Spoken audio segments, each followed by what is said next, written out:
Bonsoir, pour commencer ce cycle de conférences cette année, je redis bien donc que le résumé de l'année dernière, c'est ce que j'aime bien dire, nous étions dans un cycle de conférences sur les expériences de la vie avec un mot-clé qui était le dosage.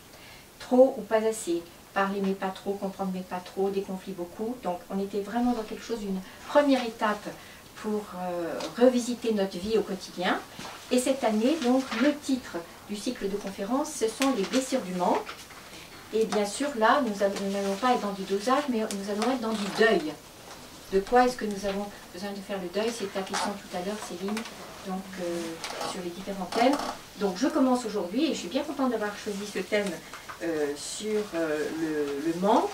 Mais quand je dis les blessures du manque, j'ajoute tout de suite, pour que ça donne un sens aussi à la suite de mon propos, blessures du manque, mais aussi toutes les ruses que nous inventons pour éviter le manque, pour éviter les blessures du manque, pour éviter la frustration, pour éviter la privation et pour éviter, bien sûr, de traverser le deuil.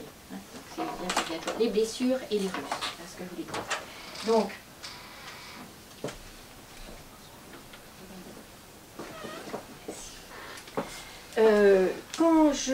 donc c'est éviter, qui sera un des mots aussi clés.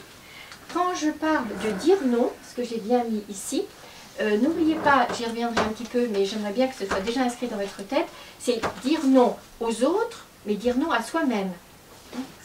Et quand je parle de dire non à soi-même, je parlerai de discipline, alors que dire non aux autres, je vais parler d'autorité, juste pour distinguer les deux dynamiques, mais c'est toujours présent, les deux sont présents bien sûr.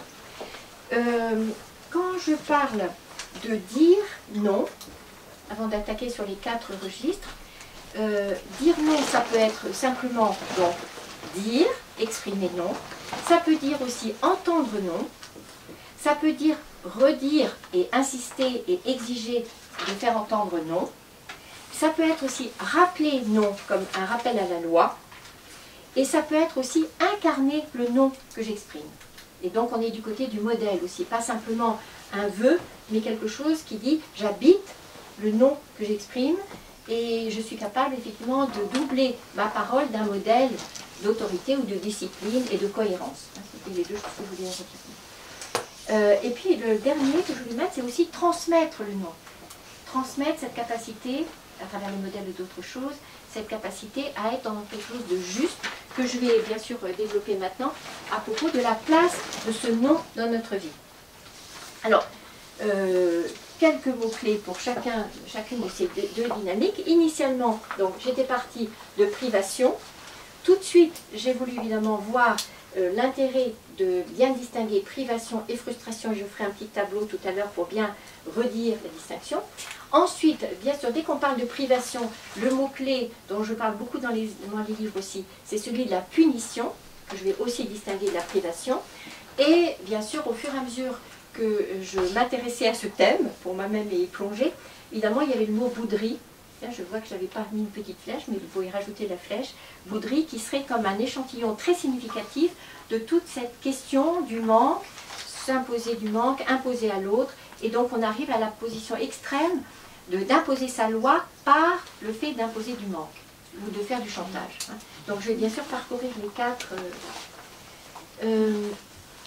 Alors, je vais commencer par frustration d'abord. Qu'en est-il de cette dynamique de la frustration?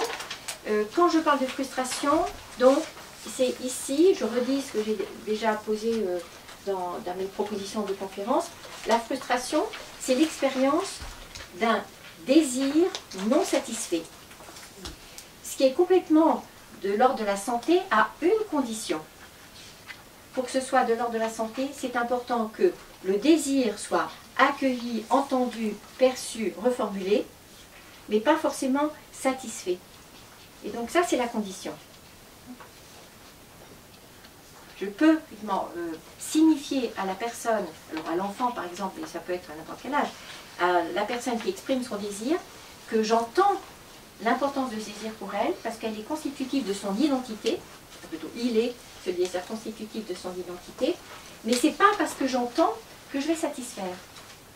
Donc la santé passe par le désir entendu, accueilli, reconnu, mais pas forcément par sa satisfaction. Contrairement à la privation. La privation, c'est il s'agit à ce moment-là non pas de désir, mais de besoin. Et le besoin, lui, pour notre santé, nécessite effectivement qu'il soit respecté. Et donc la privation, c'est le besoin qui n'est pas respecté. Est-ce que vous voyez bien déjà cette distinction que je fais entre les deux? Respecté, donc satisfait. Satisfait. Mais j'insiste quand même sur la distinction entre les deux mots, satisfait et respecté. On satisfait un désir, on respecte un besoin. Pour ça, pour moi. Mais c'est comme ça que j'arrive encore à bien signifier les deux, mais je reviendrai bien sûr sur la distinction. Donc, qu'est-ce que je peux dire sur la frustration sur la frustration, d'abord, ça suppose d'être à peu près au clair avec ce que je dis sur désir-besoin. La frustration, elle est bien sûr vitale et elle suppose donc ce que je mets ici, non, je ne l'ai pas mis là, non, c'est autre chose, que je vais être dans la conquête du monde, oui, la conquête du monde et surtout au passage de 2 ans, 18 mois, 2 ans, je vais voir que ma croissance, ma conquête du monde va passer par le fait d'être dûment accompagné dans l'expérience de la frustration. Et donc le deuil de la toute-puissance. Et c'est ce dont certaines personnes ne se revêtent pas, peut-être de ne pas avoir été suffisamment accompagnées ou d'avoir imaginé qu'elles avaient à mobiliser leur énergie pour continuer à vivre cette toute-puissance. Donc c'est vraiment ce passage. Donc là, c'est deuil de la toute-puissance, c'est conquête du monde, mais avec effectivement la perception des limites, des limites qui me sont données, et de tout ce que je dois faire encore comme deuil. C'est ce que je mets aussi là, c'est la réduction du champ des possibles. Oui. Comment est-ce que nous pouvons accompagner n'importe qui, à n'importe quel âge, dans cette acceptation de cette réduction du champ des possibles. Donc on est dans limite, deuil de la toute-puissance, et un mot-clé ici, que vous m'entendez souvent dire dans le sens inverse, c'est l'apprentissage de la satisfaction. Et je pose déjà un petit lien entre cette satisfaction qui passe par avoir fait le choix donc, de cette frustration plutôt que de la subir. Là, on a vraiment la responsabilité que l'on prend. Faute de prendre la responsabilité du choix que je fais, d'accepter d'être limité, je vais être tentée effectivement d'être dans l'insatisfaction parce que étant dans une posture de victime. La bouderie, c'est exactement le terreau que ça va être, la bouderie. C'est l'insatisfaction. Hein. Donc, on est vraiment déjà dans la conquête de cette capacité à vivre la satisfaction et nous allons la retrouver tout à l'heure, mais j'y reviendrai évidemment abondamment. Donc, dans cette frustration, c'est important effectivement de voir à la fois ce deuil, mais aussi, quand je parle de conquête, de toutes mes capacités. Je vais explorer et intérioriser toutes mes capacités donc, qui sont laissées libres en dehors de la frustration. Je reviendrai à ça tout à l'heure, mais je vais déjà le dire, c'est si je ne suis pas capable d'accueillir cette frustration, et si je ne suis pas capable de mettre dans ma vie de la discipline, je vais retrouver comme pathologie de ce côté-là, c'est l'érotisation de la douleur. Je referai tout à l'heure, bien sûr, un balayage pour tout ça. Ce qui me semble important, donc ça c'est le risque, hein. Ce qui me semble important comme autre concept du côté de la frustration, c'est de bien distinguer, j'ai une sorte de terminologie, mais ça peut nous aider, ce qu'il en est de l'obligation, de la contrainte. La contrainte, c'est quelque chose qui me serait imposé de l'extérieur. L'obligation, c'est ce que j'ai intériorisé. Je me donne cette obligation de... Mais vous voyez, on passe bien de quelque chose qui est posé par le social ou le matériel, etc., à quelque chose d'acceptation. J'accepte d'avoir dans ma vie des obligations, ce qui va m'amener à être dans une dynamique d'engagement. L'engagement, c'est l'acceptation justement de limiter le champ des possibles avec des contraintes que j'ai acceptées comme des obligations. L'autre chose aussi, c'est un mot que vous m'entendez souvent évoquer, et je reviens ici, c'est la double permission. Je vais mieux supporter la frustration si je sais que je peux jouer avec ça. Si j'ai la permission de quelque chose, et pour garder la permission, il faut que j'ai la permission du contraire. Ce qui évite d'être dans l'obligation. Les trois mots que je vais garder aussi pour illustrer, pour aller un petit peu plus loin du côté de la frustration, c'est celle de séduction. Qu'en est-il de la volonté de nos parents, par exemple, si je reprends quelque chose de la petite enfance, de vouloir, à tort, garder la toute-puissance d'adoucir l'expérience de la frustration en étant de la séduction. Mais c'est pas si grave, mais je vais faire en sorte de t'éviter de traverser la réalité de la frustration. La séduction, c'est ça, c'est vouloir mettre du miel sur ce qu'il faut avaler d'un petit peu difficile, hein, au lieu d'accompagner l'expérience de la frustration. C'est tout ce qui a à voir aussi avec l'horrible expression « sois sage, sois gentil ». On est aussi dans cette séduction-là. Ne pleure pas, ne dis pas que ça ne va pas, ne dis pas que tu as mal, ne dis pas que tu es fâché, ne dis pas que tu es en colère. Et le troisième, évidemment le troisième S là pour cette partie-là, c'est bien sûr tout ce qui a à voir avec la tentative de sauvetage. C'est vouloir éviter à l'autre, de vouloir être encore dans la toute-puissance de l'illusion d'éviter aux autres ce qu'ils ont à traverser. Donc l'apprentissage de la réalité. Donc pour terminer avec ça, principe de réalité, qui va ensuite être combiné avec le principe de plaisir, mais 2 ans c'est ça. 2 ans c'est la rencontre entre les deux principes. Je parlerai pour chacun des registres aussi d'autres principes, pour le principe d'équité, principe de réciprocité, tout ça, donc ça me tient à cœur. Donc l'auteur que je privilégie pour ça, c'est vraiment Elisabeth Maheu, hein, dont je parlais tout à l'heure sur sanctionner sans punir. C'est un livre vraiment à lire que je peux faire circuler. Voilà, nous passons donc dans la privation. Privation, on est dans quelque chose qui est plus raide, parce que d'abord ça a à voir avec les besoins, plus discutable, et avec là le risque immédiat de passer donc de l'autorité ici avec la discipline à quelque chose qui a à voir avec le pouvoir et le risque d'abus de pouvoir avec l'autoritarisme. On est en train de flirter avec ça. Donc là, le mot important, je regarde Bénédicte, c'est celui donc de l'apprentissage de la vie en commun avec effectivement l'acquisition de la loi commune. Puisque nous appartenons à un groupe, il y a des références. Alors je vous rappelle, il y a les lois minuscules et les 4 lois majuscules, hein, qui sont le respect de la vie, le respect de la propriété, le respect de l'intégrité des personnes, donc notamment du corps, et la 4e loi qui souvent échappe à notre jugeote ou à notre éducation, c'est celui de l'élimination des déchets, hein, qui sont les 4 lois majeures. Voilà. Et ça, la privation, c'est ça. Hein, c'est ce domaine où nous allons apprendre évidemment à vivre des frustrations, mais aussi des privations de notre bien-être, de notre territoire, parce qu'il s'agit de vivre avec les autres. Donc apprentissage de la vie en commun. Là, le mot-clé avec privation, et vous m'entendez aussi souvent répéter, c'est qu'à partir du moment où je vais être aussi dans une forme d'autorité avec le risque de passer dans le pouvoir, c'est là le petit mot qui fait, l'air de rien, passer de l'autorité au pouvoir, qui est la volonté d'efficacité. Retenez bien ça. Chaque fois que je donne priorité à cette volonté d'être efficace, je ne suis plus dans l'autorité pur sucre, je passe dans une volonté donc de contrôler l'autre, en exigeant qu'il passe dans ma volonté, mon désir et mes exigences. Donc là, le mot pour imposer ou pour faire valoir une privation, encore faut-il 2 mots, qui est le mot contrat et le mot mandat. Est-ce que je suis mandatée en tant que chef d'établissement, en tant que parent avec une autorité parentale ou en tant que n'importe quoi? Est-ce que j'ai un mandat qui m'autorise effectivement à poser une privation qui ne serait pas de l'ordre du personnel pour mon désir, mon plaisir ou mes caprices, mais qui serait de l'ordre de moi, gardienne d'une loi, qui suppose, à partir du moment où je rappelle la loi, je suis aussi mandatée pour imposer des privations, privation de liberté quelquefois, privation de territoire, privation de plein de choses, de droit quelquefois. Voilà.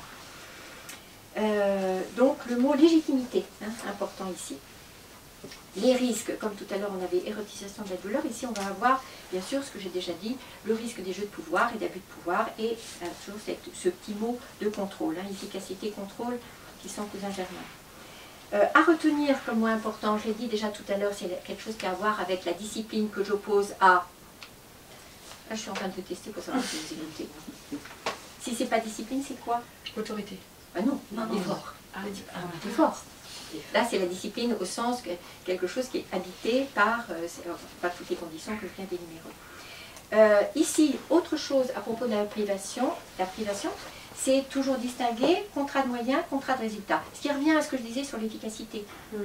Je suis gardienne donc, du respect de la loi, mais comme un contrat de moyens et pas un contrat de résultat. Volonté d'efficacité, c'est du côté d'effort. Oui, oui. Et de toute puissance, et de jeu de pouvoir. Et puis la dernière distinction aussi, que j'aime bien faire ici à propos de la privation, c'est bien sûr la distinction entre interdire et empêcher. Mais ça roule. Ça, vous êtes familiarisé avec...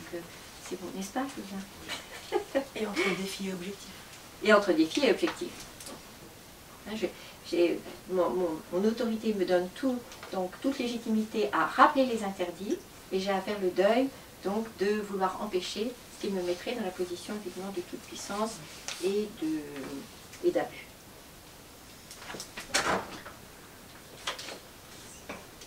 Alors, ce que j'ai d'autre à dire, oui. Alors, quand je parle de privation, je vais faire juste un peu de torticolis, j'aime bien reprendre mes 4 registres.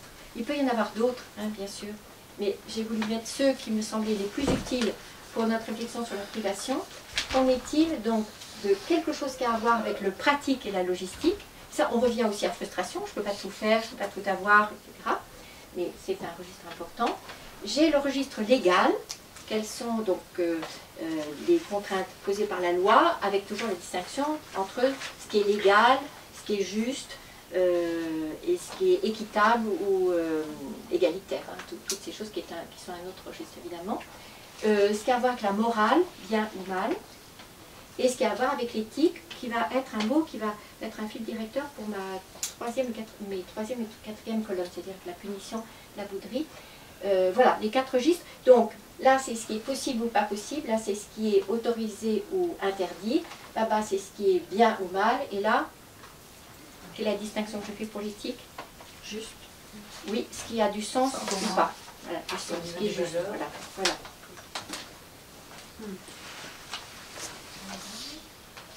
J'ai oublié de dire tout à l'heure à propos aussi des deux, que j'y reviendrai aussi tout à l'heure, avec ce qu'on voit en analyse transactionnelle sur les échanges de signes de reconnaissance. Et j'aime bien toujours revenir à demander, donner, recevoir, refuser et se refuser à soi-même.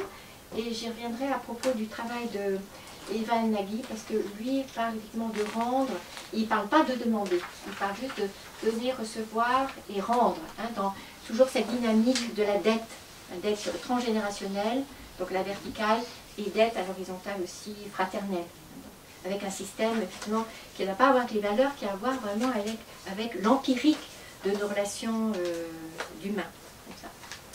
Ça, je reviendrai pour le... Voilà pour la privation. Qu'est-ce que j'avais d'autre à dire? Si, à partir du moment où j'ai parlé de la loi, et ça je vais compléter quelque chose. La loi, donc, soit je peux la respecter, soit je peux me mettre dans une attitude d'obéissance, qui n'est déjà pas la même chose. Ce n'est pas le même sens à donner. Je peux me soumettre ou bien je peux respecter. Je peux l'accepter, je peux m'y opposer, et j'en parle dans la petite séquence face caméra que j'ai pu faire, et puis je peux la transgresser, et donc si je la transgresse, je suis dans la délinquance. Et là arrive le moment que je veux souligner avec du stabilo rouge, qu'il y a une autre façon, un autre comportement face à la loi, que j'évoque souvent, qui est celui de la nier, de faire comme si elle n'était pas pour moi. Je suis au-dessus de la loi. Et à ce moment-là, vous vous souvenez, ce n'est pas la délinquance qui consiste à faire ou passer outre, mais en sachant. Et là, comment s'appelle ce comportement qui consiste à être au-dessus de la loi et à la nier? L'ordalie. Ah, ça serait... Oui, la perversité. L'ordalie, c'est autre chose. Mais merci, parce que justement, je fais le lien avec l'ordalie. Oui.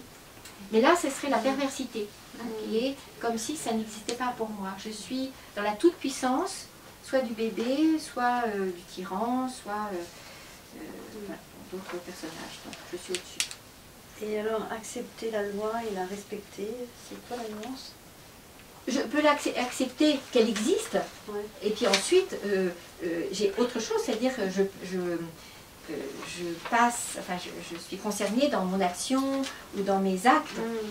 Exactement comme là, la perversité, je peux simplement considérer que je suis au-dessus, mais après, je peux soit nier la loi, soit nier la personne dans la relation. Ah oui. Et c'est bien ça, la personne n'existe pas pour moi, ou elle existe comme un objet à utiliser. Voilà. Et donc, je peux simplement, dans une démarche mentale, cérébrale, théorique, accepter l'existence de la loi, plutôt.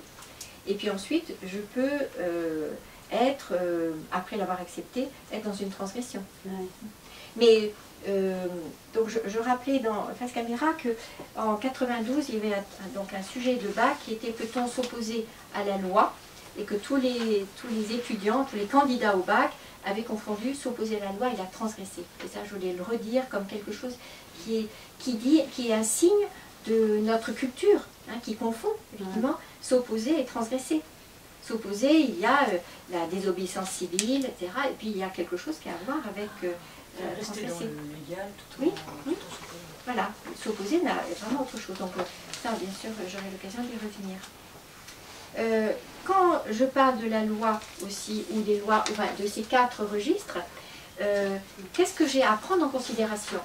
Est-ce que j'ai à prendre en considération donc simplement ce principe de réalité, enfin la réalité, avec ses contraintes, ses limites, et surtout ces limites qu'elle me pose à moi? Est-ce que j'ai à respecter, est-ce que j'ai à prendre en considération les codes sociaux? Hein, j'y reviens beaucoup à propos du clivage, parce qu'à certains moments c'est plus intéressant de respecter les codes que de revenir à quelque chose qui serait transgressif. Bon, c'est plus économique, c'est plus avantageux, c'est bon pour atteindre ce que je veux moi et respecter qui je suis. Est-ce que je respecte des règles? Est-ce que je respecte des lois? Ce qui n'est pas la même chose non plus.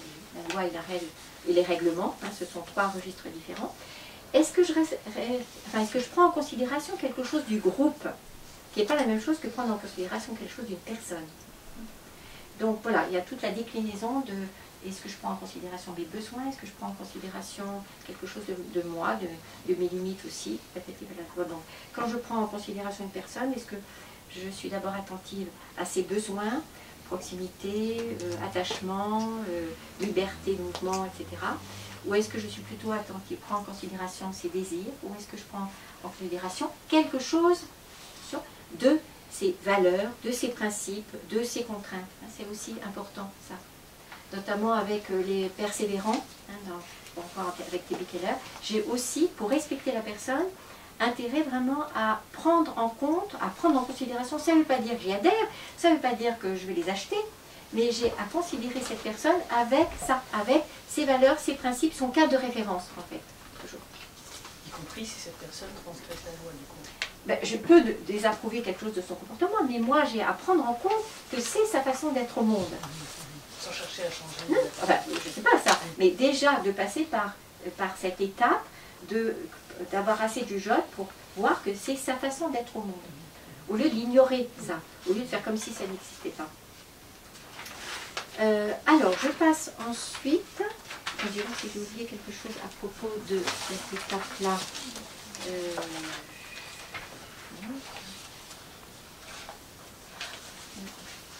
Peut-être que si c'est là que je vais parler, comme vous savez que je le fais régulièrement, du Nutella et des épinards.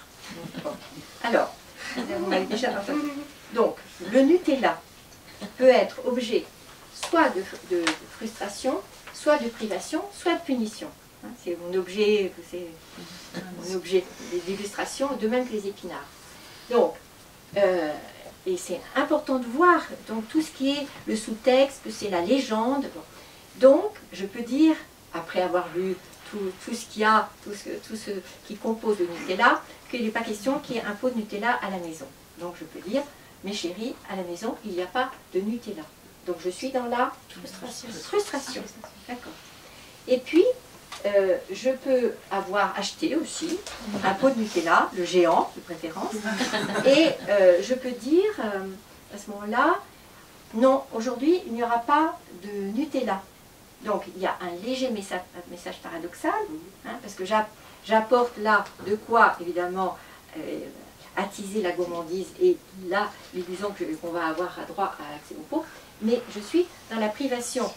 Et alors, c'est là que je passe dans mon troisième registre, qui est la punition. C'est-à-dire que je peux dire légitimement, je ne veux pas de Nutella à la maison, ça c'est, j'ai un mandat, j'ai une responsabilité et je peux l'assumer en sachant que j'impose une frustration et c'est bien. Je peux priver avec des prétextes qui peuvent être un peu trop arbitraires, etc. Mais le pire, c'est quand je dis, non pas, vous n'aurez pas de Nutella parce que c'est quelque chose que je ne veux pas à la maison, mais je peux dire, tu n'auras pas de Nutella parce que tu as une mauvaise note. Est-ce que vous voyez la différence là? Vous voyez combien nous basculons dans quelque chose qui est l'arbitraire et la privation avec comme une validation pédagogique. Avec cette illusion quand même un petit peu extraordinaire, d'imaginer que si mon enfant est privé de Nutella, il va comprendre qu'il doit travailler pour avoir de meilleures notes. Ça, on est quand même dans un léger délire. Bon, bien sûr. Ça, ou ranger sa chambre, ou, voilà, ou respecter sa sœur. N'importe quoi. Là, on pourrait faire un catalogue immense de toutes les circonstances où pour avoir du pouvoir, effectivement, je vais priver l'autre, enfin, priver l'enfant, mais ça peut être privé n'importe quoi, je peux priver mon mari aussi de quelque chose, pour là exercer donc ce pouvoir sur lui. Donc, quand nous parlons de privation, vous voyez bien que c'est quelque chose qui peut être légitime, même si c'est une contrainte, même si c'est quelque chose de délicat, etc. Bon, privation. Alors, la privation, oui, la privation peut être quelque chose de légitime. C'est ce que je viens de dire. En tant que mandat, je peux avoir un mandat qui pose un interdit. Ça a à voir avec la vie commune, ça a à voir avec la loi commune. Je peux effectivement priver quelqu'un de l'accès à quelque chose. Je peux le priver. Mais encore faut-il qu'il y ait, que ce ne soit pas dans ma relation duel, mais que ce soit, quand je pose ça, encore une fois, c'est ce qui fait la différence entre autorité et pouvoir, parce que je suis gardienne de quelque chose. En tant que médecin, en tant que pédagogue, je peux priver. Mais à ce moment-là, il y a quelque chose qui dit, moi, gardienne de ce qui va provoquer cette privation. Et pas quelque chose de personnel, j'en fais pas une histoire personnelle. Je n'utilise pas ça comme un jeu de pouvoir. Est-ce que tu peux donner un exemple alors? Parce que pour moi, Nutella, c'était vraiment frustration. Si je pose un garrot, si j'impose à quelqu'un de ne pas bouger, voilà, tout ça, ce sont des privations. Je peux interdire à un enfant de bouger ou d'aller quelque part. Mais là, je suis mandatée avec une autorité et quelque chose qui me donne cette légitimité de poser ça. Je peux interdire à quelqu'un de bouger. Alors que là, ce n'est pas par rapport à une référence extérieure, quelle qu'elle soit médicale, pédagogique, etc. Là, je bascule tout de suite dans la volonté d'imposer ma loi.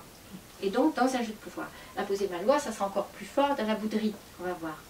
Est-ce que c'est clair pour tout le monde là? Donc là, il y a quelque chose très vite d'un abus de pouvoir. Et autant ici, donc j'avais les deux modèles là, des 4 façons d'échanger, là, évidemment des 4 registres. Là, dans la punition, je vais avoir nettement le triangle dramatique, le triangle de Karpman, avec victime, sauveteur et persécuteur. Donc voilà, on pourrait dire qu'il y a un triangle social, je peux imposer une restriction financière, etc. Mais là, je suis dans du social, c'est un triangle social, avec des rôles sociaux. Si je suis banquière, eh bien, je peux imposer à quelqu'un, effectivement, tu vois. Et que ce qui est important ici, c'est que nous passons dans le triangle de Karpman, donc le triangle dramatique, psychologique. Et donc à ce moment-là, je ne suis pas victime d'une contrainte avec un V minuscule, je suis victime avec un P majuscule, et au lieu d'être la personne qui va devoir imposer une limite socialement posée, professionnellement, etc., ou avec les élèves, je peux leur imposer quelque chose, là, effectivement, je me pose avec un persécuteur P majuscule, où je suis dans l'abus de pouvoir du fait de mon statut de chef d'entreprise, ou de parent, ou de professeur, pour imposer quelque chose qui n'est pas de l'ordre du respect. Est-ce que c'est plus clair pour toi? D'accord. Est-ce que je peux proposer un exemple? Alors, attends, oui, si tu veux. Par exemple, pour la privation, si donc je suis responsable d'un rayon au magasin, j'ai des clients qui viennent avec des enfants qui courent partout. Est-ce que si je leur demande aux enfants du coup de ne pas courir dans le magasin, là, je suis dans la privation? Oui, voilà. Et elle est légitime, D'accord. celle-là. Elle vise pas à t'apporter l'évitement de quelque chose de désagréable pour toi. Elle est vraiment quelque chose, là tu es gardienne aussi, de quelque chose d'un minimum d'ordre dans le magasin. Et là, c'est privation parce que du coup, Oui. ça les prive dans leur besoin de bouger. Voilà, c'est ça. Donc là, j'ai juste oublié de dire là. Donc là, j'avais bien Elisabeth Maheu. Là, je vais bien sûr avoir Alice Miller. Et quand je passe à punition, évidemment, j'ai Olivier Morel. Hein, avec tous ces livres qui parlent de ça. Là, le livre sur la TC, le livre, enfin tous ces livres. Et donc, avec un autre mot-clé qui sera violence éducative ordinaire. Hein, parce que lui a créé l'Observatoire de la violence éducative ordinaire. Là, on est vraiment là-dedans, avec tous ces abus à bas bruit. Et surtout, ce que je veux rajouter, parce que ça me tient très à cœur, parce que c'est ce qui a pu nous troubler depuis notre toute petite enfance, c'est que ces violences-là, ces privations qui deviennent des punitions, elles sont validées par l'institution. Soit l'institution religieuse, ou bien l'éducation nationale, ou bien médicale, etc. Et c'est là que ça devient, effectivement, je ne veux pas dire pervers, parce que j'ai utilisé déjà tout à l'heure pour autre chose, mais ça devient suspect. Ça devient quelque chose que, pour ma part, j'ai voulu donc encore identifier dans témoins de violence. Quelles sont ces violences qui sont entérinées? Quelles sont ces choses qu'on nous a vendues comme soit inévitables, obligatoires, pédagogiques? Hein, la privation comme outil pédagogique, l'humiliation comme outil pédagogique. Et c'est là, bien sûr, qu'il y a quelque chose qui devrait clignoter tout le temps pour nous. Et d'où l'intérêt, finalement, de revenir à ça, d'en parler à plusieurs, de lire, d'en parler pendant 2 heures comme ça, pour continuer à aiguiser notre jugeote, notre discernement, et pour bien distinguer ce qui est de l'ordre de la privation légitime, de la punition complètement abus de pouvoir, complètement perverse aussi.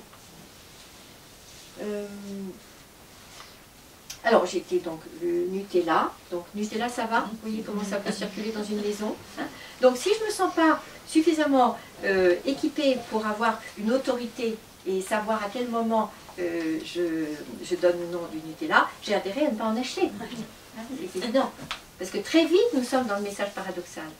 Eh bien, autre chose que le Nutella, c'est évidemment, ce sont les écrans. Qu'en est-il? Tu pensais? Je crois que c'est parfait. Tu passes aux épinards. Non, mais après les épinards, juste après. Voilà. Donc, non, parce que c'est très différent les épinards. Le Nutella, au cas où vous ne l'auriez pas remarqué, dans la relation avec les enfants. Non, non, là, c'est les écrans. Qu'en est-il de ma capacité à gérer tout le grand sujet des écrans en étant peut-être dans privation sans être dans punition? Est-ce que vous voyez l'acuité de la question?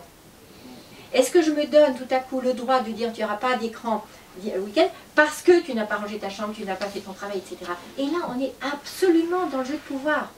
Mais je peux, effectivement, priver un enfant, enfin, là, bien sûr, c'est mélanger les deux, mais lui va nous vendre que ça le prive parce qu'il veut travailler, parce que les autres en ont, ou un portable, c'est la même chose. C'est un outil pédagogique. Voilà, c'est un outil pédagogique. Donc, on est vraiment, avec les écrans, en train de jouer entre les trois.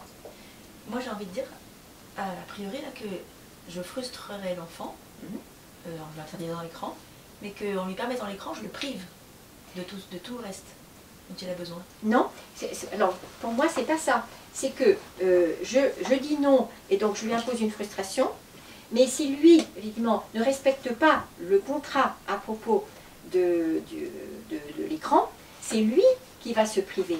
C'est pour ça que j'insistais bien, je peux me priver ou je peux priver les autres. Et c'est lui qui se prive. À partir du moment où j'ai dit, il y a voilà, une demi-heure, je dis n'importe quoi, une demi-heure par jour, et à ce titre, c'est comme ça que ça va fonctionner. Et si lui ne respecte pas, s'il transgresse, c'est lui qui va s'interdire après quelque chose. Il va se priver lui-même, selon les termes du contrat. Mais ce n'est pas moi qui vais le priver dans ce cas-là. Si je le prive moi d'une façon arbitraire, là, je suis dans la punition.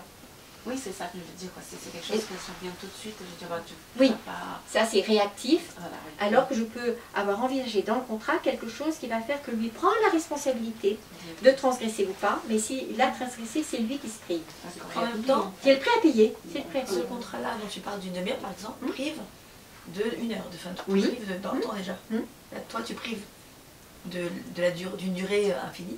Non, c'est pas moi qui prive. Parce que si tu dis c'est une demi-heure, tu Oui. prives de 1 heure et demie. Ah oui, par exemple. d'accord, oui. Toi, tu fais une part de privation. Oui. Après, lui, il a une ouverture pour accéder aux écrans et il peut se priver, effectivement, s'il ne Oui. respecte pas. Oui. D'accord. Il peut, mais c'est lui qui se prive. Et ça, c'est vraiment une chose importante, j'espère que vous l'entendez bien.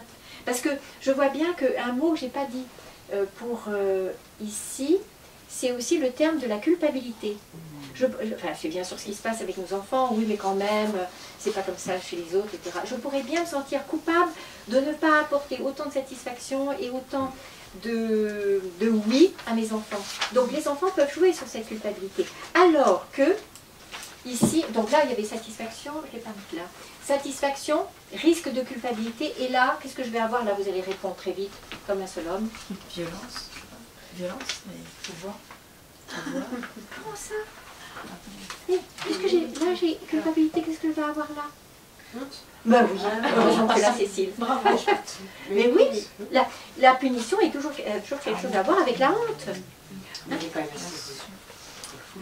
Ben, peut-être, mais moi, je m'en fiche. Non, Parce mais que là, oui. on était sur légitimité et culpabilité. Ça va de pair. Mais ici, on va avoir, bien sûr, le risque, chaque fois qu'il y a cet abus de pouvoir, de toucher à l'intégrité de la personne, c'est-à-dire à la construction de son estime d'elle-même, et donc à la honte. Et c'est sur la personne qui est punie. Alors que Ouais, la c'est ça. privation, c'est la personne qui prive, qui est... Mais bien sûr, mais ça fait rien, on est toujours dans ce même registre. C'est quelque chose qui va s'échanger entre les Oui. personnes. Oui. On est dans la relation. Hein, c'est pour ça. Là, c'est ça que j'ai mis. Dans la relation, là, est-ce que je suis capable d'échanger de la satisfaction? Là, de l'autorité avec tout ce que ça suppose. Tant que je suis, moi, polluée par ma culpabilité, je ne peux pas être dans l'autorité. Et donc, on n'est pas dans l'élaboration de la confiance. Et là, évidemment, dans le respect. Et le contraire, c'est évidemment la honte, l'humiliation, enfin, tout ce qui touche l'intégrité, sous une forme ou sous une autre. Et ça, nous avons tous pataugé là-dedans. Hein? Personne ne peut dire dans notre culture, etc., qu'il est échappé à quelque chose qui a à voir avec cette humiliation.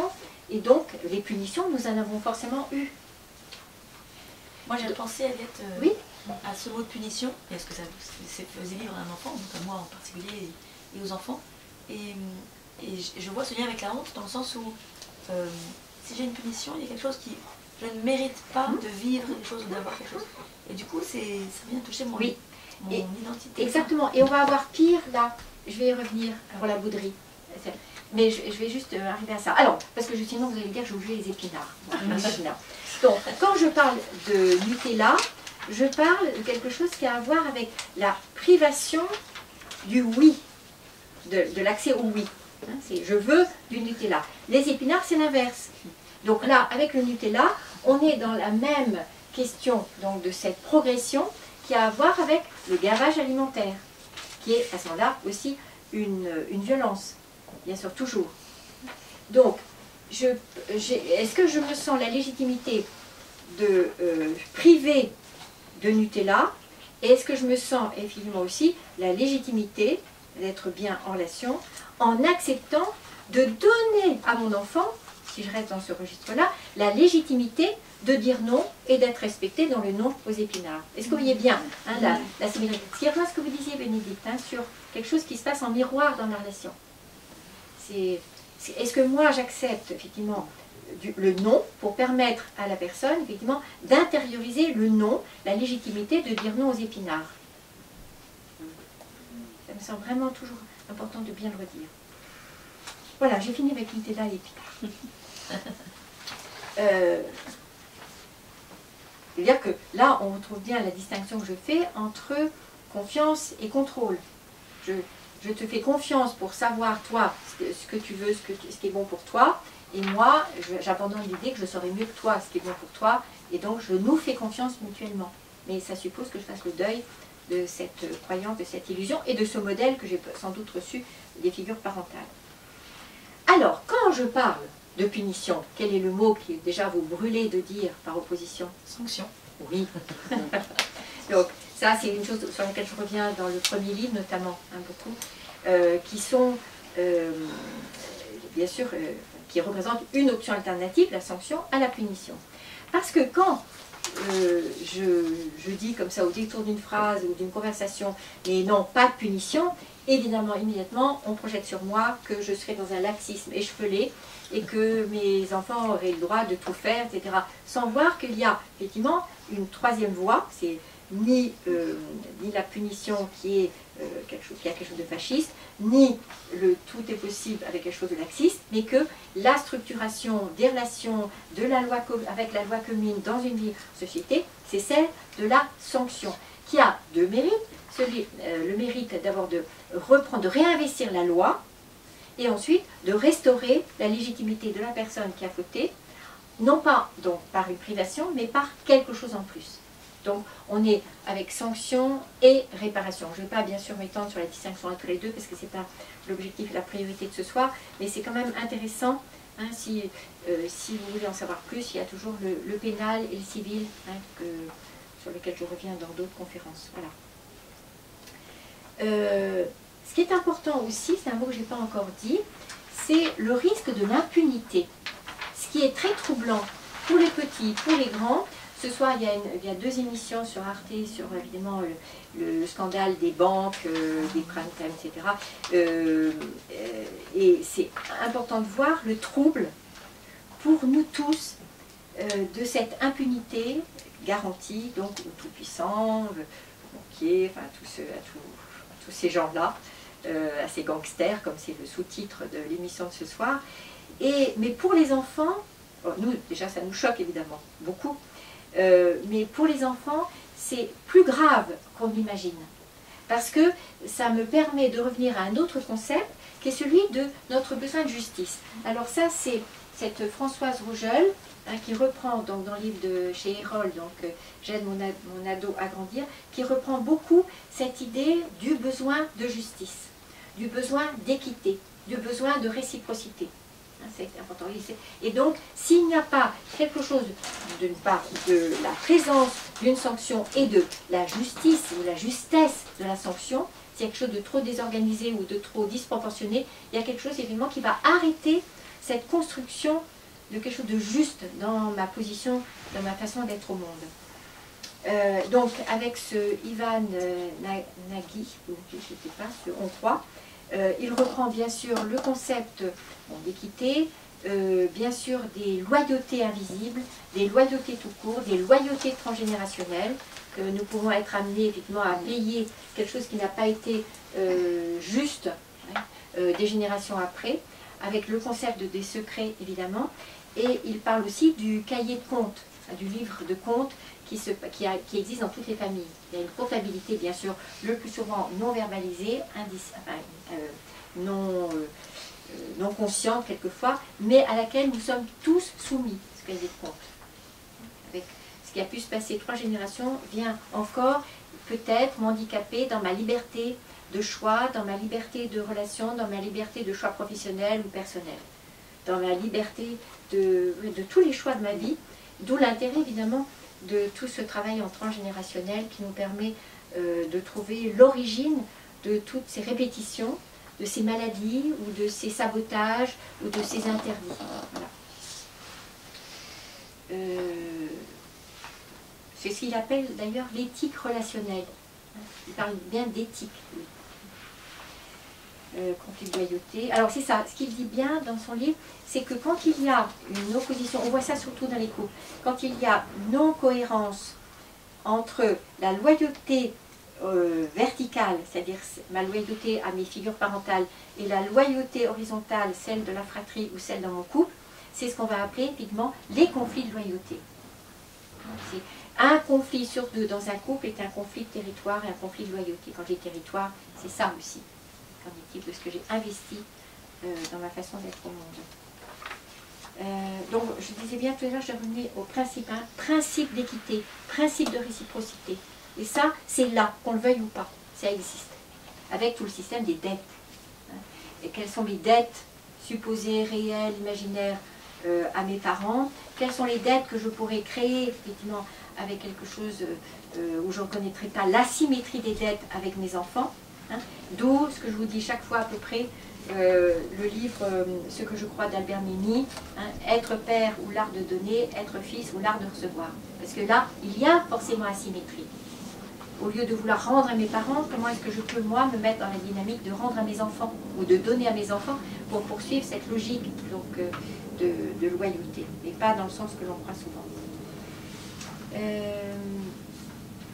Donc, j'arrive donc à cette quatrième forme donc d'affronter le non.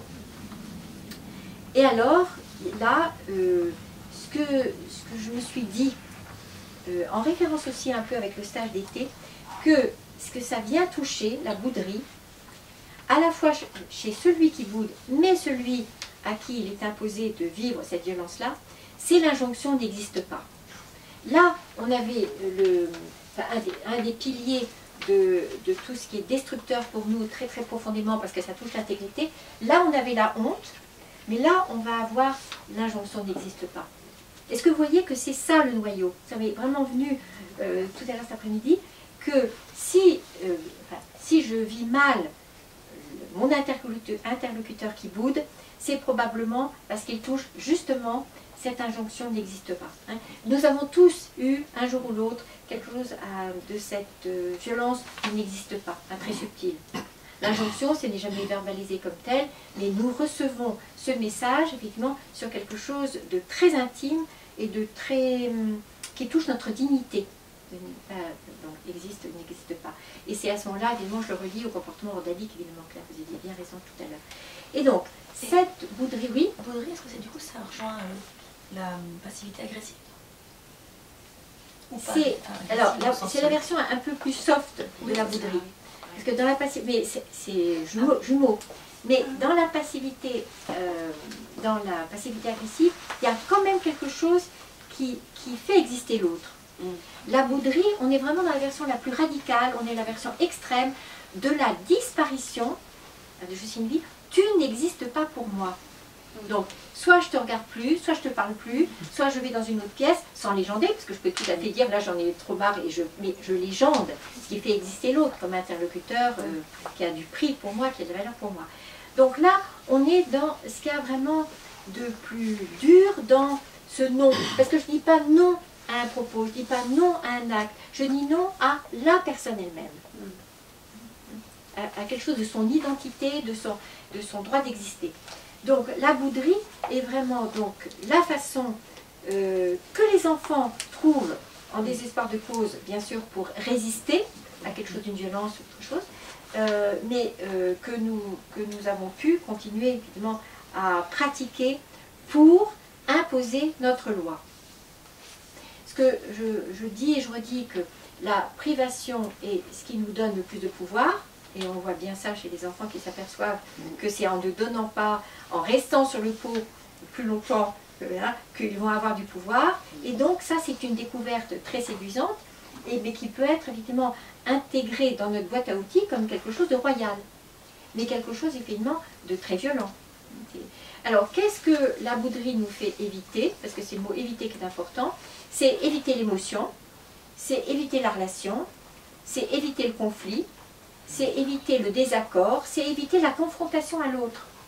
C'est ça que nous tentons de vivre, enfin, plutôt c'est la relation dont nous tentons de faire l'économie avec cette pratique de la bouderie. Et là, donc, je reboucle ce que je disais tout à l'heure, c'est là qu'on va avoir comme terreau l'insatisfaction. Alors je dirais c'est ça, il y aurait comme degré, je reprends ce que tu dis, l'insatisfaction, la passivité agressive et ensuite la bouderie, qui seraient les 3 degrés de façon de faire peser à l'autre quelque chose de la responsabilité de ce que j'éprouve. Je suis mal parce que, effectivement, tu m'as pas satisfait, tu n'as pas fait ce que je voulais, et ensuite parce que tu n'es pas la personne que je veux. Vous voyez, il y a vraiment une progression entre les 3.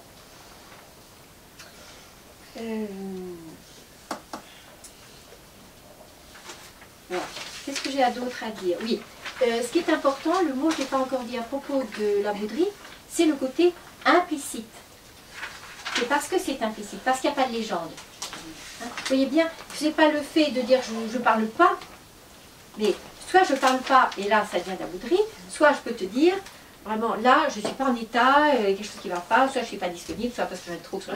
Et donc je ne te parle pas, mais de légender ce n'est plus de la bouderie, je te fais exister. Hein, c'est ça d'abord.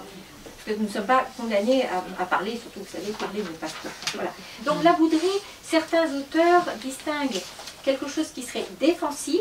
On pourrait attribuer ça aux enfants qui n'en peuvent plus et qui boudent pour se protéger, qui ferment la porte voilà, de leur chambre ou même de leur relation. Et donc, elle serait un tout petit peu moins toxique. Hein, parce que nous pouvons aussi avoir de l'indulgence pour quelqu'un dont on voit bien qu'il n'en peut plus et qu'il s'isole. Ça, c'est donc défensif. Et on a ensuite, bien sûr, la bouderie offensive qui a à voir vraiment, non pas avec un bouclier comme le cas précédent, mais comme une arme, comme quelque chose qui flingue évidemment la personne, surtout avec cette vulnérabilité dont je parlais. Donc on a toujours ce côté implicite, ce sentiment d'injustice. Ce que j'avais noté aussi, c'est le côté insidieux et bien sûr l'injonction, hein, je vous le rappelle au cas où vous ayez un moment d'attention, l'injonction n'existe pas, qui est le contraire de la double permission. Qu'est-ce que crée la bouderie? Elle vient réveiller ou créer des incertitudes, des doutes sur soi, alors d'abord sur ce que j'ai fait, ça c'est moins grave, mais sur qui je suis, sur la nature de la relation, c'est qui suis-je là? Et donc bien c'est pour ça que c'est... Donc le mot que je reprends, que j'avais dit tout à l'heure, c'est imposer sa loi en créant du manque. Mais un manque qui a à voir tout de suite avec la violence de priver l'autre de ce qui est le plus important. Parce que la présence, notre présence, c'est un besoin, c'est pas un désir dans ce cas-là. Et donc là, je parle bien sûr d'emprise. Et quand j'entends des personnes dire oui, il m'a fait la tête pendant 3 jours, vous voyez bien que là, ça dit un entraînement bien sûr terrible, mais ça dit aussi la disqualification de la personne qui subit. Donc, encore une fois, je disais tout à l'heure, ça permet de voir combien ça éviterait l'émotion, qui est l'émotion de la colère. Quelle image de moi est-ce que j'ai intériorisée qui me fasse vivre 3 jours de bouderie imposée? Pour moi, c'est pas pareil, la bouderie, faire la tête. Face à la bouderie, Ah la oui. colère. Eh ben, peut-être que faire la tête, ça rejoint la passivité agressive.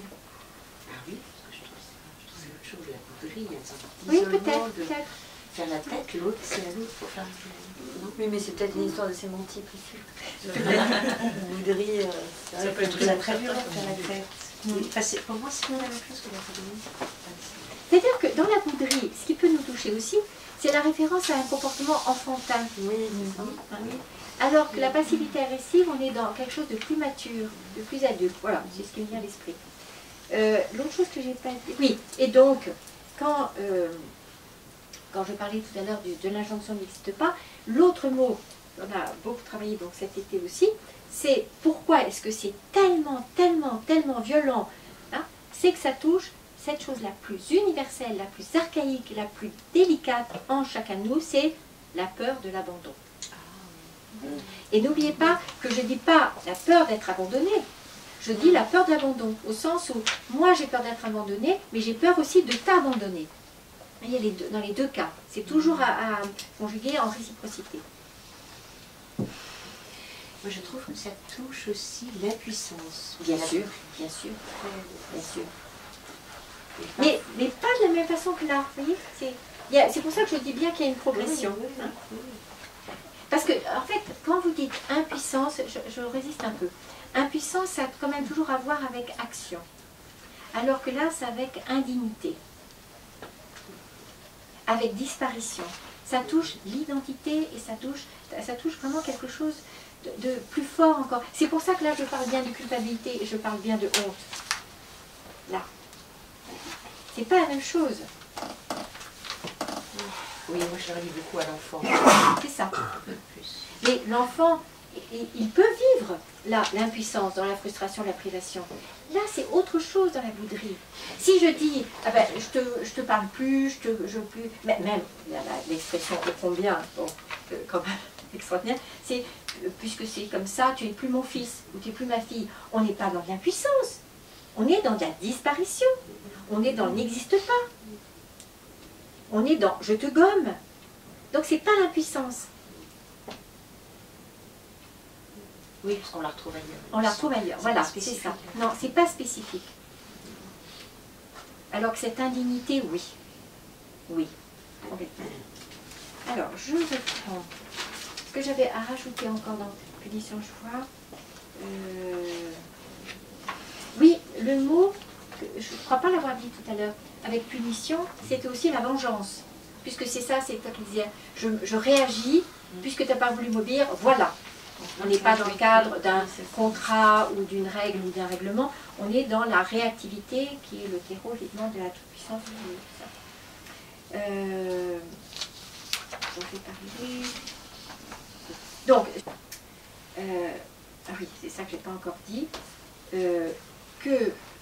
ça rejoint ce sur quoi vous réagissiez aussi, Bénédicte, c'est le temps, le lieu, l'expérience, parce que forcément un jour ou l'autre, nous avons été tentés de revenir à ça, de reconnaître l'autre comme autre. Alors, vous vous souvenez des trois cerveaux, l'autre comme ennemi ou ami, l'autre,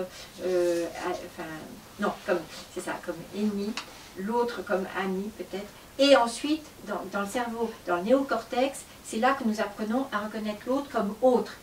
Tu es différent de moi. Que je t'aime pas, que je te reconnais, voilà. Mais j'ai à te reconnaître comme distincte et comme ayant une valeur et avec lequel je vais devoir composer, aménager. Et si je te reconnais comme autre, là, évidemment, ça fait aussi la place pour la frustration. Puisque tu es autre, je vais devoir accepter la frustration, je vais devoir accepter la privation. Parce que tu es autre, que je t'aime ou pas. C'est pour ça que vous entendez bien combien je tiens à toujours distinguer besoin d'être aimé, besoin d'être reconnu. Et c'est pas parce que j'aime ou j'aime pas que ça va changer. C'est j'aime ou j'aime pas, et puis j'ai à faire tout ce travail, tout ce chemin de reconnaître l'autre comme autre. Et c'est ça avec quoi je voulais boucler ici. Bouder, c'est justement le message inverse. Tu n'existes pas. Alors que l'épreuve que nous étions en train de vivre, avec un conflit, un désaccord, je sais pas quoi, du rififi dans les bambous, c'est le moment que nous puissions tous les deux nous reconnaître comme distincts, différents, autres. Souligner, reconnaître l'autre comme autre. L'autre en majuscule comme autre. Et là aussi, ce que ça nous permet de voir dans cette évolution, c'est qu'il n'est pas question simplement d'être indépendant. On a vu de la dépendance, là, bien sûr, qui rodait, là aussi, mais que nous passons donc de dépendance à indépendance et d'indépendance à... Alors, d'abord autonomie, et ensuite interdépendance. Toutes ces... J'avais oublié interdépendance. Interdépendance, voilà. Interdépendance, nous avons besoin les uns des autres, mais là aussi, l'autonomie, c'est aussi un des mots que j'ai beaucoup répété l'année dernière, c'est se croire obligé de répondre à une question ou de dire la vérité, nous sommes immédiatement dans la dépendance. D'accord ? Et là, on la retrouve. C'est-à-dire, comment est-ce que je vais, évidemment, récupérer quelque chose de ma légitimité, de l'estime de moi, de la confiance que je peux me faire, et de cette permission, évidemment, de choisir mes réactions, de choisir de dire ou de ne pas dire, de dire vrai ou de dire autre chose. Et ça, c'est l'autonomie, qui est donc jumelée avec l'interdépendance. Est-ce que je peux juste poser une question, Valérie? Oui. Parce que je vois, par exemple, dans la bouderie aussi, est-ce qu'il y a quelque chose, tu me dois? Oui, la dette, c'est la c'est ce dette. que je disais tout à l'heure, hein, dans tout ce qui est transgénérationnel, alors il y a la dette qui est légitime, qui est là, qui est empirique, comme dit Marie, et il y a effectivement le chantage, qui est récupérer quelque chose de cette dette qui existe, mais pour en faire un objet de toute puissance. Hein. Et alors là, elle est complètement névrotique, cette dette. Oui, c'est ça. Ouais, la relation est névrotique à partir du moment où je vais vouloir avoir une emprise sur toi, ou obtenir ce que je veux de toi alors que tu ne veux pas me le donner, avec, évidemment, te faire croire que tu es redevable de quelque chose. Ça. Parce qu'autrement, il y aurait des demandes, il y aurait conflit, il y aurait voilà, plein de choses. Il y aurait des mots. C'est Mais ça, tu as quoi. raison, je n'avais pas suffisamment reparlé de redevable. Mais c'est ce que j'appelle le contrat. Là. Ok. Mais je vais redire quelque chose à ce sujet. Donc, quand je reparle de la bouderie, donc l'autre comme autre, là, c'est aussi la capacité à rester présent, même en situation difficile, à répondre présent. Ça veut dire mettre une légende, ça veut dire effectivement développer en plus la capacité de respecter même si j'aime pas. Voilà. Et un autre mot que j'ai pas dit, c'est celui de ignorer. Est-ce que feindre d'ignorer. Donc, ce que je disais, je donnais comme définition de la bouderie, c'est donc une indifférence feinte, contrôlée et contrôlante. Les deux. Je contrôle pour que l'autre, effectivement, passe par ce que je veux. Alors, j'avais encore un document. Voilà, c'est pour ça que j'avais mis autonomie là. Je retiens quelques mots.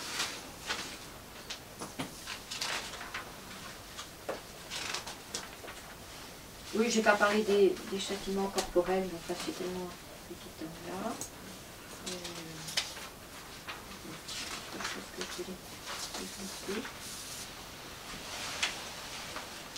Bon, mais ce à quoi je reviens quand même, parce que ça m'interroge, ici, je vais vraiment avoir avec ou sans satisfaction, avec ou sans autorité, avec le risque d'efficacité. Là, je vais avoir avec ou sans éthique, l'éthique, et là, je vais vraiment avoir avec ou sans l'autre présent. C'est ça, les trois aventures que je vis. Comment est-ce que je vais développer les trois? Claire, vous avez l'air... Ah, c'est bon? Ça va ton tableau qui est là? Oui, c'est ça. C'est ça, autorité, respect là, et autonomie. Oui, c'est vrai que j'avais ici. Alors, oui, parce que c'était ça que je voulais reprendre. Oui, oui, oui. Ils m'ont lancé respect. Merci. Voilà. Au revoir. Alors, ce que vous avez dit, quelque chose. Oui, je n'ai pas encore complètement posé combien tout ça est relié aussi à la santé. Hein, le mot que je n'avais pas encore dit. Alors, je vais reprendre les termes. Oui, oui. Et ce que dit aussi Elisabeth Maheu, je n'ai pas dit au détour, elle parle, quand elle parle de privation aussi, un autre mot que je n'ai pas dit, c'est l'expiation. Et d'une certaine façon, devant les tribunaux, comme à le précium de Loris ou des choses comme ça, on est bien dans quelque chose qui a à voir avec expier, payer pour. La peine, l'amende, il y a bien quelque chose qui a à voir avec expier. Contrairement à la réparation. C'est pour ça qu'il y a civil et pénal. Hein,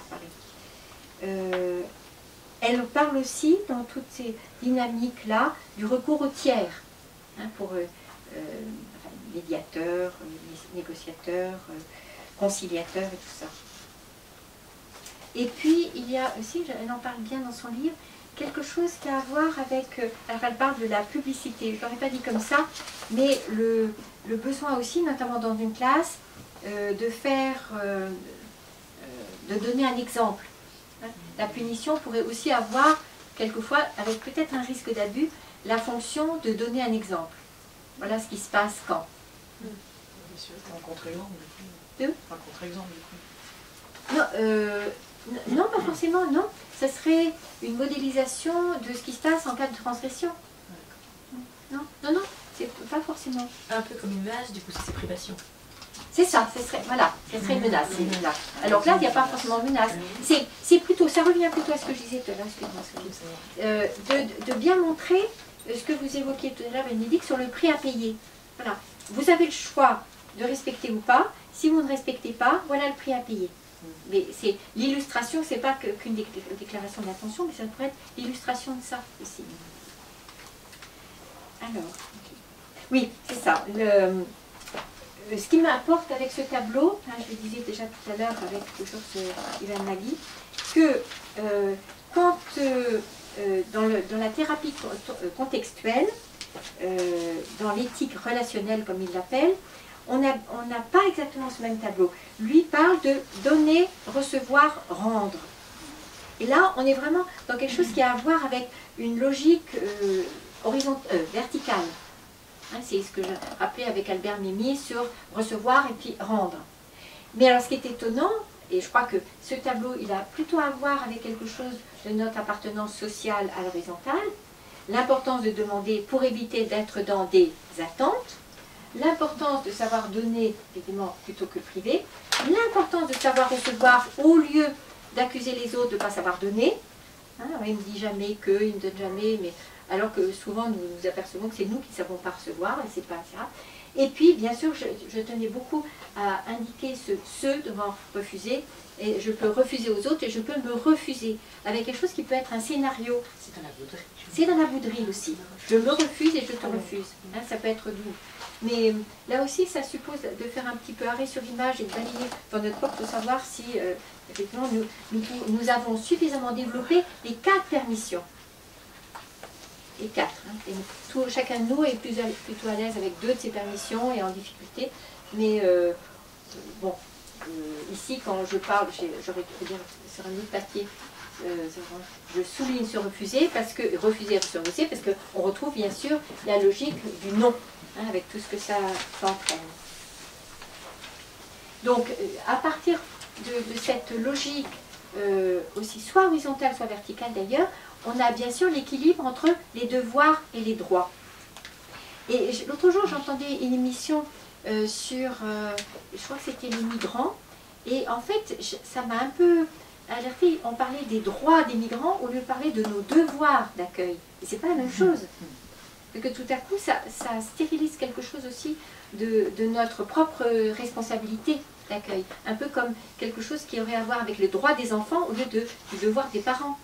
C'est quelque chose qui n'est pas symétrique à ce moment-là. Et je crois tout à fait dans cette logique-là. Il y avait autre chose. Voilà, donc pour eux, c'est donner, recevoir, rendre. Et ici, je tiens beaucoup à ce tableau. Est-ce que j'ai fait tous mes tableaux? Oui. Est-ce que eux, ils voient rendre comme transmettre? Ou rendre comme... Mais c'est ça, c'est de passer de rendre à transmettre, oui. D'accord. En fait, c'est ça le mot qu'il met bien dans ses livres, lui, de transmettre. Et c'est ce que je disais tout à l'heure, que faire là, il y avait aussi, à propos de la loi et du non, est-ce que je le dis, mais est-ce que je transmets aussi le modèle de supporter, de dire non, d'entendre non, de dire non, on est aussi dans transmettre. Je ne vais pas juste dire non à mes parents, j'ai aussi à dire non à ceux dont j'ai la responsabilité. Merci de me rappeler ce mot transmettre. Tout à fait. Alors, donc, je vais un petit peu là.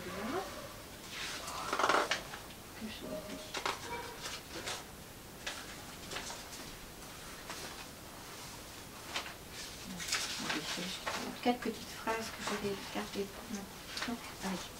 Donc, en conclusion, je peux expliquer ce que vous verrez effectivement dans le tableau que je mets sur la conférence. Donc, j'aime bien dire que quand la frustration devient-elle réutilisation de la douleur, hein, c'est ce que j'annonçais tout à l'heure, à quel moment est-ce que dans le choix de faire de la gym, d'aller à la piscine, de faire tel régime alimentaire, ou de faire de m'imposer telle contrainte, à quel moment y a-t-il érotisation de la douleur? Je vous invite quand même à ne pas vous dispenser de cette réflexion. Ou quand je porte un vêtement qui me va, quand je subis différentes tortures validées par peut-être des personnes autour de moi, mais surtout supportées, je ne sais pas pourquoi, pour qui. Donc ça, c'était pour la frustration avec le risque d'érotisation de la douleur. Quand la privation devient-elle violence, c'est-à-dire manque de respect? Hein, ça, c'est ce qu'on a vu tout le long. Là. Quand la punition devient-elle abus de pouvoir? Ça, on l'a vu aussi. Quand je ne suis pas dans agir, mais dans réagir. Et ça, c'est vraiment une des choses que je développe beaucoup dans les livres. Et ensuite, quand bouder, évidemment, serait significatif de ma difficulté à exister, à me faire exister et à faire exister les autres. Donc, avec tout ce qui est enfin, pensez bien à souligner dans les notes que vous avez prises ou pas le mot intégrité. À voir avec l'identité. Alors, tu vois ce que j'ai oublié, parce que de toute façon je vais passer ma soirée à me dire ah oui il y avait ça aussi, je sais pas si c'est à dire. Bon. Le mot deuil, le mot intégrité, et c'est ça que c'est le tableau aussi. Qu'est-ce que tout ça me permet d'éviter ou pas? Alors je sais ce que je vais faire. Et si vous avez des questions, merci de bien en papier. Juste dire un peu plus sur l'intégrité. Ça rejoint ce sur quoi je réagissais avec vous, Bénédicte, c'est que je peux, même s'il peut y avoir quelque chose d'une violence, d'imposer une restriction d'une action, d'un mouvement, etc., ça c'est moindre que cette manipulation qu'il y aurait à voir avec du psychologique ou du mental, le lavage de cerveau, ben là je touche à ton intégrité. Que je te fauche tes chaussures, c'est bien sûr une privation quelque chose, mais que je te fasse croire que c'est pas toi qui sens, que c'est pas toi qui penses, etc. Là, on est vraiment à toucher l'intégrité. La secte touche l'intégrité, bien sûr, de la personne. Et il y a des familles sectaires, effectivement, où il y a un abus de pouvoir sur ce que la personne peut penser. Ben, c'est ce que nous voyons à propos des différentes violences qu'on développe. Il y a le châtiment corporel, bon, qui est évidemment visible, et, enfin, il n'y a pas si longtemps encore, on justifiait la fessée ou d'autres choses, et c'est ce que dit très bien Olivier Morel dans tous ses livres, c'est encore, il n'y a pas si longtemps, enfin, dans les écoles, on prenait par tirer l'oreille, on prenait par les cheveux, enfin, tout ce qu'on voit. Ben, aujourd'hui encore. Hein. Aujourd'hui encore, ouais, tout ça, j'aimerais ne pas le croire, mais bon, c'est bien. Voilà, est-ce que j'ai répondu à ta question? Oui. Merci. Ça touche le deuil du dû. En fait, Le deuil du dû, oui, c'est ça. Très juste, je vais le pas... deuil du dû, oui. Assurer, se réjouir de la frustration. Oui, se réjouir. Oui, oui, se réjouir. En tout cas, accepter la frustration. Oui. Ça touche le deuil du dû. Le deuil du dû, exact. Avec ce que je développais à propos de devoir et droit, qui est toujours un sujet qui m'énerve. Je ne sais pas une feuille sur laquelle je vais revenir. Voilà.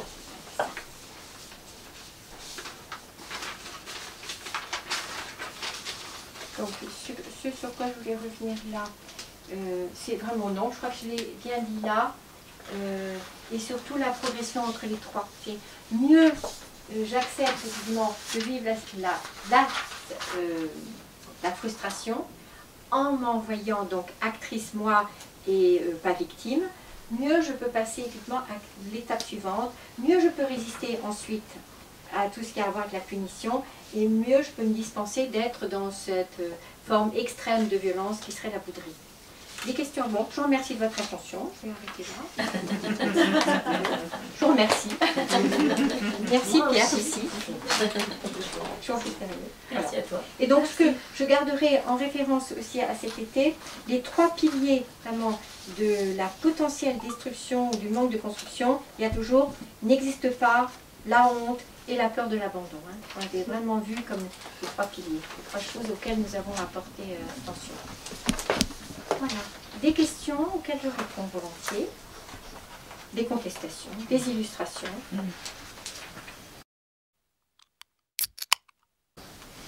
Tu peux redire, j'ai pas noté sur mon papier, où elle est la peur de l'abandon? Alors, j'en ai parlé surtout ici.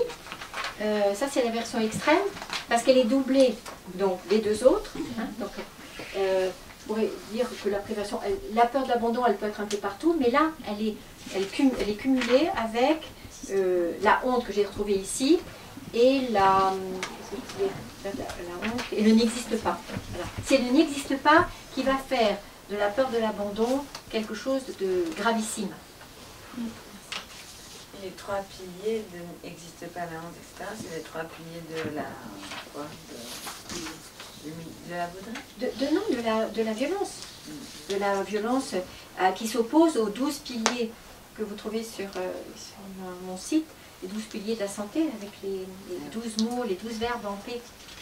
penser, pardonner, partager, se plaindre, protester, pleurer. Voilà. Et là, ce sont les trois. Enfin, ce que j'aime, je pourrais dire autrement, parce que c'est un peu maladroit la façon que c'est dit là, ce sont les trois risques d'hémorragie de quelque chose dans notre construction de notre intégrité et de notre identité. Voilà. Et les trois registres dans lesquels nous avons forcément un travail à faire. Forcément.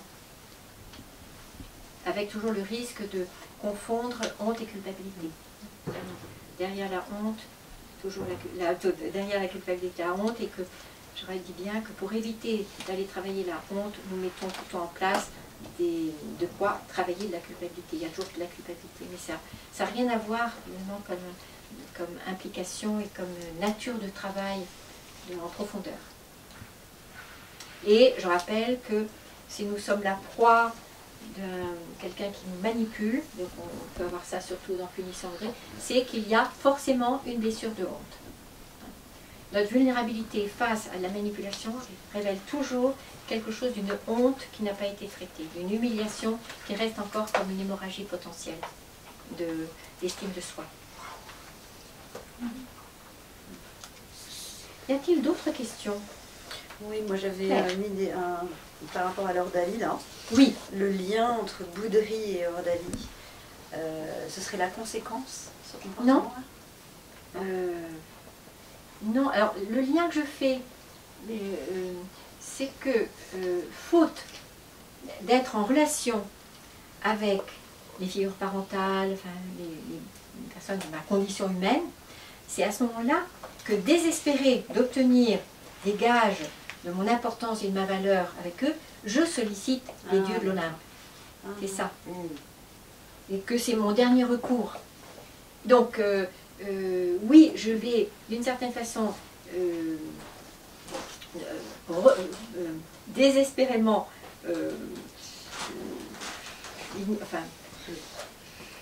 solliciter d'abord ceux qui m'entourent et décourager ou désespérer, je vais passer à une autre étape, d'où effectivement la réhabilitation de quelque chose, de l'intention de l'ordalie, même si bien sûr je peux contester ce qu'il en est de l'ordalie elle-même. Faute d'avoir trouvé dans l'humain quelque chose qui me construise, je vais le demander effectivement dans quelque chose. Et donc là, la figure parentale aurait manqué de... Ah oui, oui. Oui, bien sûr, évidemment. Oui. Oui. Est-ce que tu veux bien redire, Aliette, vous voulez bien redire, Aliette, 12 piliers de la santé? Oui, bah, vous allez m'aider, bon, parce qu'il y en a toujours un qui... Alors, parler, pleurer, protester, crier au sens de faire des demandes, et, voilà, pas seulement dans des meubles, voilà. Me plaindre, partager, prendre parti, Prier. On a dit on l'a dit, protester, je crois qu'on l'a dit. Parler, partager. Parler, on l'a dit. Pleurer, Protester, on l'a dit. Et on manque, hein, il en manque. Partager. Oui. Ah, et puis, partager, on l'a dit. Pardonner, on l'a dit. Pardonner. Oui. Pardonner. Pas forcément dans le sens qui nous fait peur, récupérer. Voilà. Oh là là là là. Bah écoutez, sinon... T'en as combien là? 9. Je sais qu'ils sont... dit. Se plaindre, protester, pleurer, parler, prier, partager, prendre parti, protester, pardonner. Ah, mais il y a 2 fois protester. Zut. Ah oui, flûte. Bon, de toute façon, je vous redis, vous pouvez le trouver dès ce soir sur... où je peux vous l'envoyer tout à l'heure encore. J'ai pas autre. Pourtant, ça va marcher. Parler, tu as parlé, tu as Oui. Ouais, on a parlé. Je connais cela. Je sais plus. Oui, Ouais. Ah ben, quand on l'a trouvé tout à l'heure, c'est ah mais bien sûr. Privé. Ah ça y est. C'est perdre. Perdre. Penser. Penser. Se permettre. Et se permettre, oui. Ah, oui. Voilà, merci. Ah, là. Prendre parti ou prendre position, c'est la même chose. Payer le prix. Ah oui, c'est surtout ça. Le prix. Payer le Ça prix. aide. Payer le prix. Merci Céline. Là on a les pauses. Oui, c'est vraiment bien. Non, tu as une bonne réaction plutôt.